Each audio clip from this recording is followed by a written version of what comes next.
general, donde ya el malestar no es que yo tuviera una bola de cristal, pero se veía que eso no daba para más. Y bueno, me equivoqué ingenuamente porque el país se puso peor, porque llegaron los panistas. La expectativa que había levantado, ahí sí no fui ingenuo porque nunca creí que fuera el mejor camino, pero la enorme expectativa que había levantado en gran parte de la población, que el día que el PRI saliera del poder, todo como por arte de magia iba a mejorar. La alternancia. La alternancia famosa o la transición que tanto se presumió que no es lo mismo alternancia que transición, no es pero lo mismo, digamos que alternancia. Pero que no ni lo uno ni lo otro.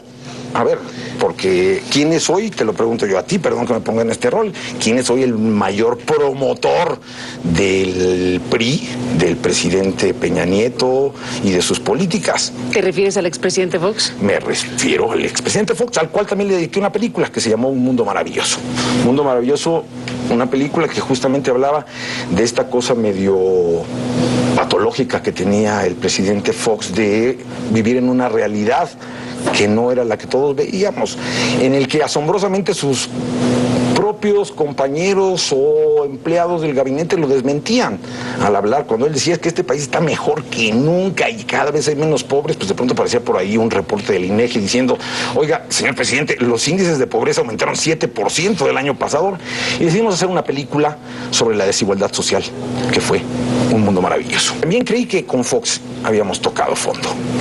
Y bueno, otra vez me equivoco, pero llega otro presidente, un chaparrito, medio calvito de lentes, que no tiene una mejor ocurrencia para legitimarse, y es algo que has contado muchas veces, que declarar una guerra sin sentido, una guerra de la que nos vamos a acordar muy bien cuando empezó, pero que no vemos la forma en que acabe.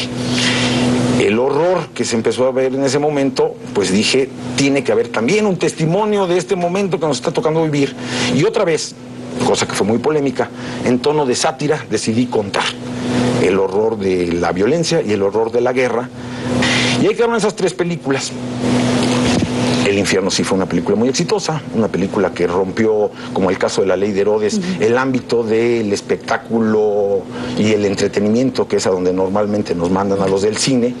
Y bueno, fue una película que sirvió como punto de referencia, de debate alrededor del estado de las cosas en ese momento. Con más asombro decíamos, bueno, efectivamente el país no puede estar peor, cada vez es, pero ¿cómo no explota?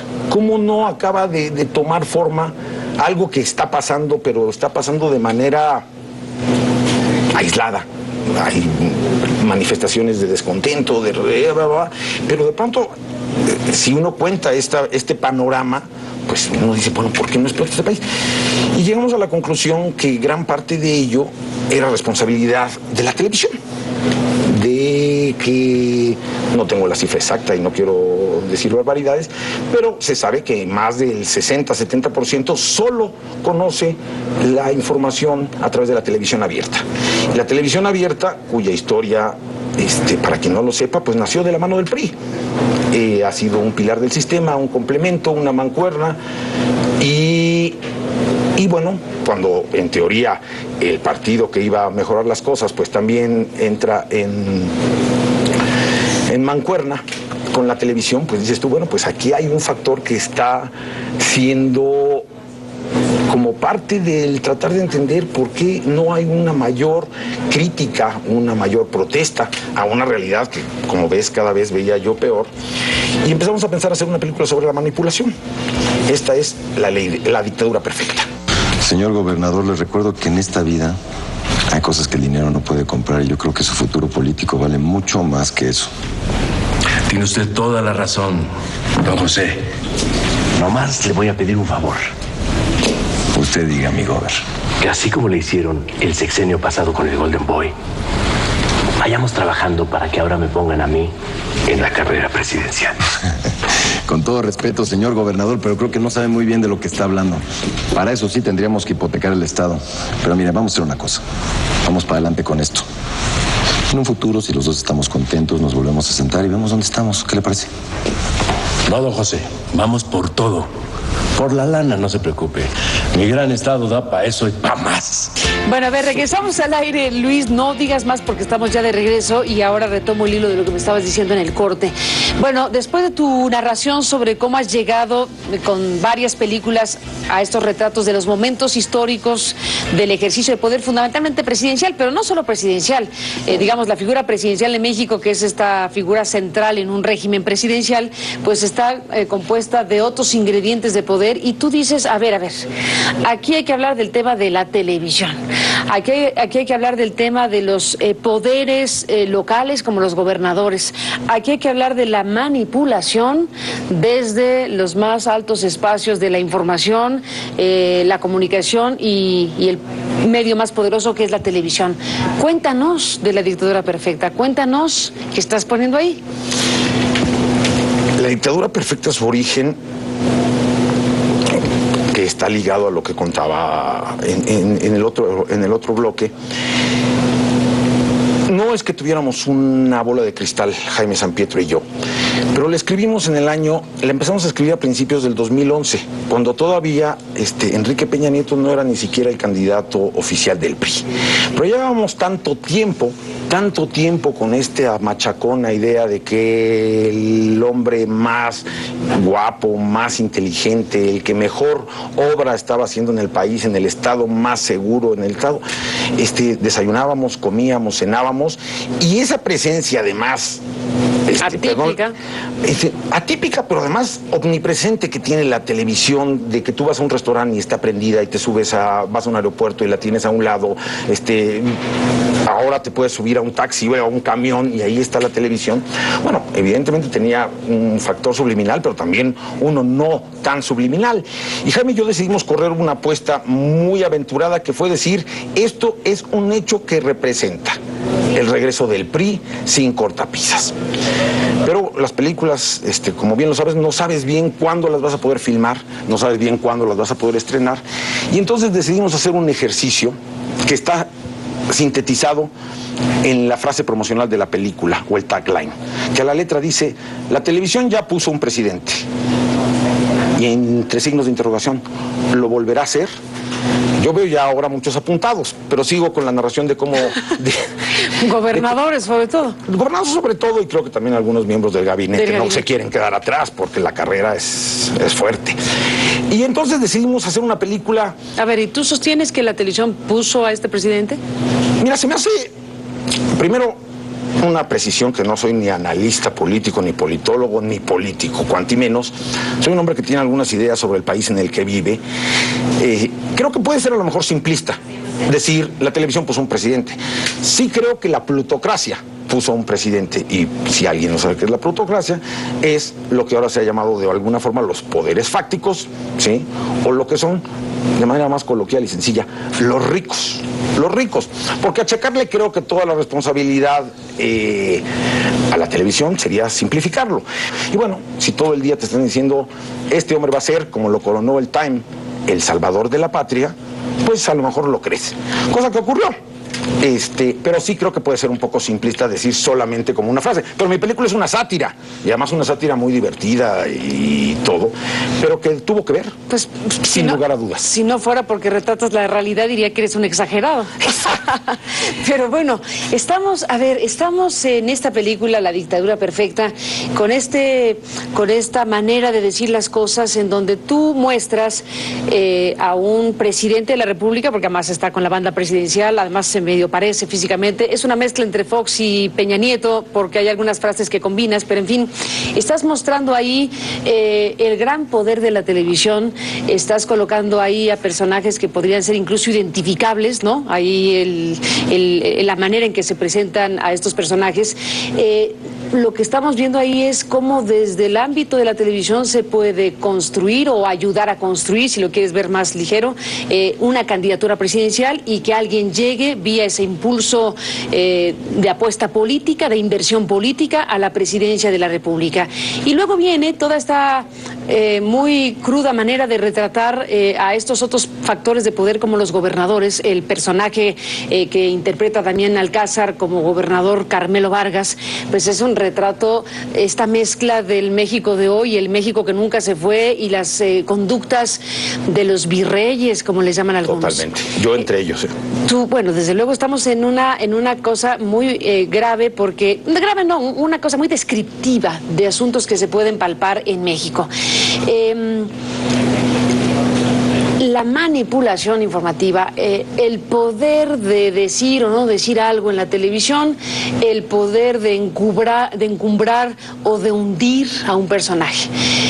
Todo eso lo vas contando en esta película. ¿De dónde te inspiras? ¿Qué casos te inspiraron para llegar ahí? La película abre con una advertencia, que a la letra dice: en esta historia todos los nombres son ficticios, los hechos sospechosamente verdaderos. Cualquier parecido o semejanza con la realidad no es mera coincidencia.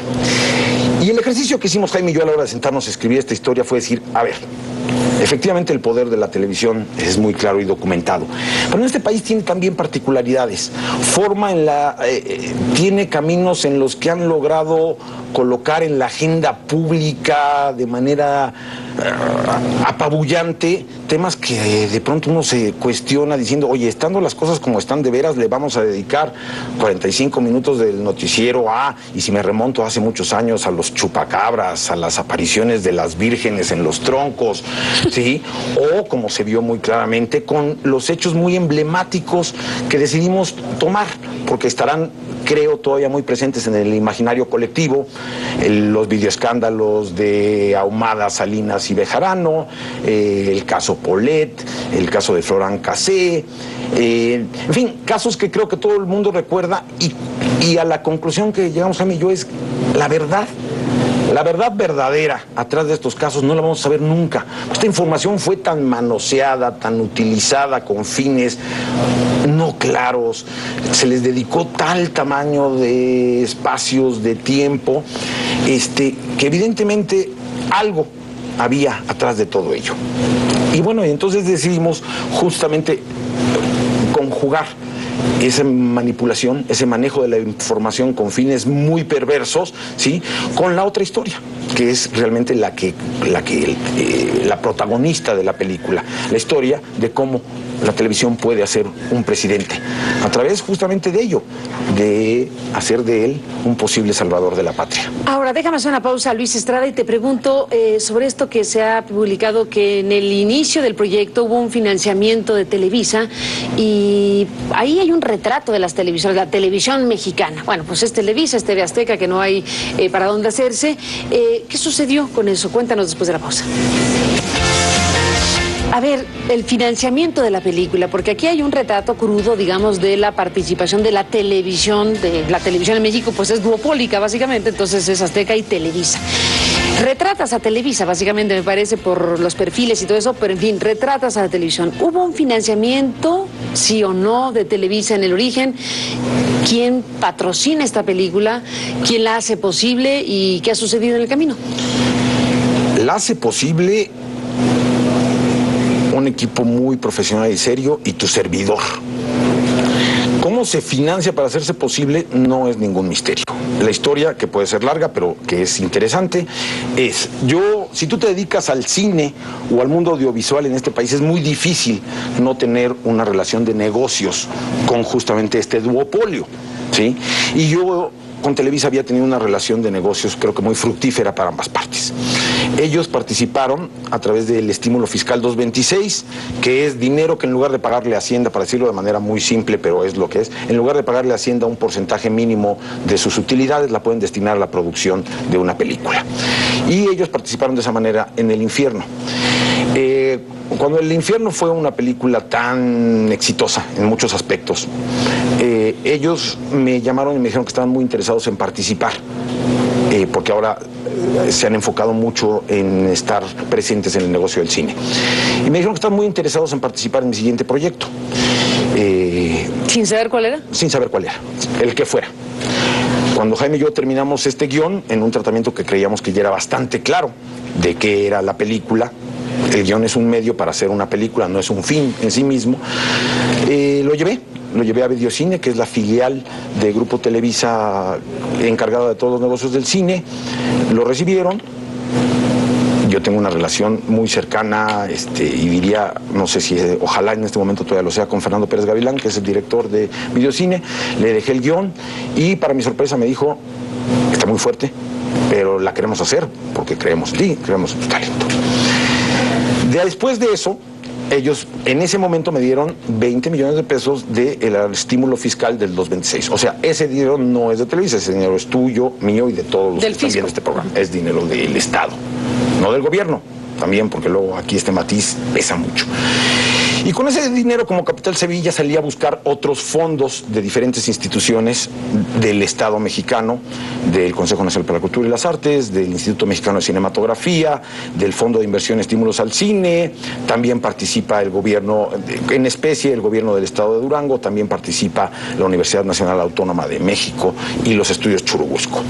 Cuando yo ya tengo gran parte del financiamiento, todavía me falta una parte y me preguntan cómo voy de parte de Videocine. Les digo que todavía me falta una parte. Me dicen, nosotros estamos interesados en ser los distribuidores para Estados Unidos, México y América Latina de la película, y te podemos dar un adelanto de distribución para que se complete el financiamiento.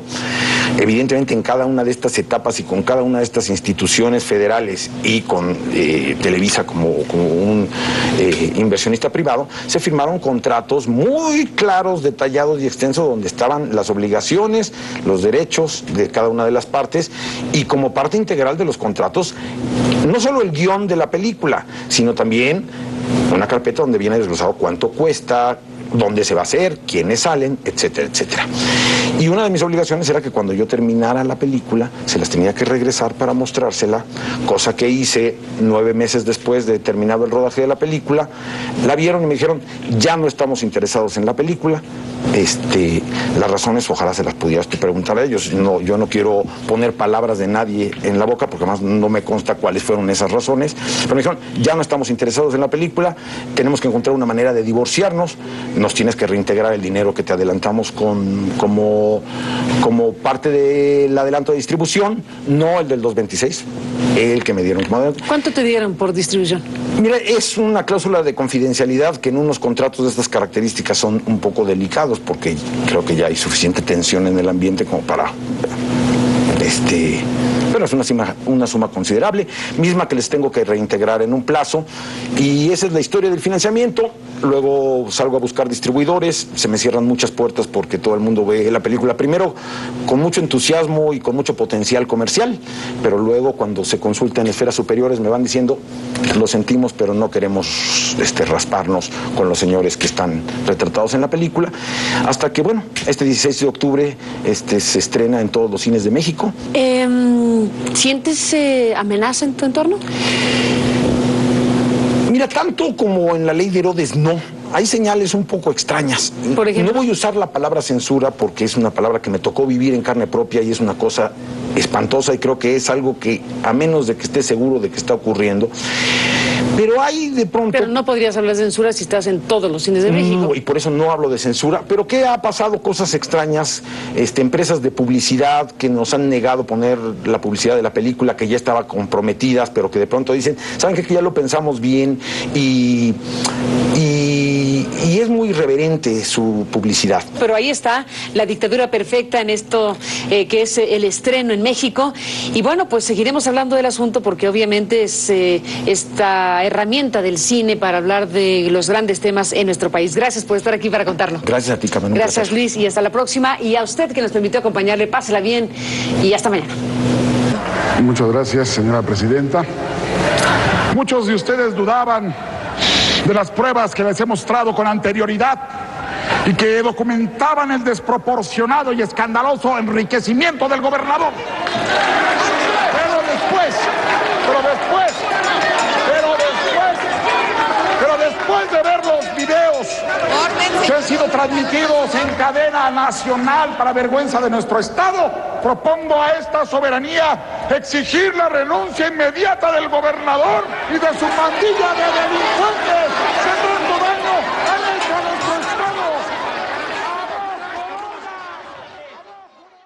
Si uno observa el comportamiento de nuestros gobernantes, no parecen preocuparles. los diputados federales se regalan miles de millones de pesos para sus fondos opacos y reparto de moches. Lo hacen porque están blindados. Ellos controlan los partidos políticos, ellos controlan a los organismos que vigilan a los partidos políticos. De hecho, habrá nuevos partidos hasta el 2020. Así que, pues preparémonos a tener a lo que hay para los próximos 6 años, cuando menos. Bueno, en ese sentido, ¿qué le queda a la sociedad? Es un asedio que tiene que venir desde fuera y a los niveles más bajos, porque no existen las condiciones, porque, vamos, es tan inexpugnable la fortaleza del poder estatal que tienen los partidos políticos sobre el poder mexicano, que es muy difícil que la sociedad proteste o proponga y sea escuchada. Algo reaccionan, pero no les importa, porque en el último de los casos saben que ellos tienen la sartén por el mango. Estas ideas, por más deprimentes que suenen, deben tomarse en cuenta para todos estos grupos que en todo el país están justificadamente elevando sus críticas en contra de los gobiernos de todos los niveles y sobre todo del federal o de Peña Nieto, porque es indispensable que se entienda que sí es posible, que tenemos más espacio para organizarnos, para actuar, para ejercer libertades, sí, pero que no va a ser una batalla inmediata ni cortoplacista, sino que debe pensarse en el mediano y largo plazo y como una guerra de asedio ciudadano en contra de esa fortaleza de poder estatal.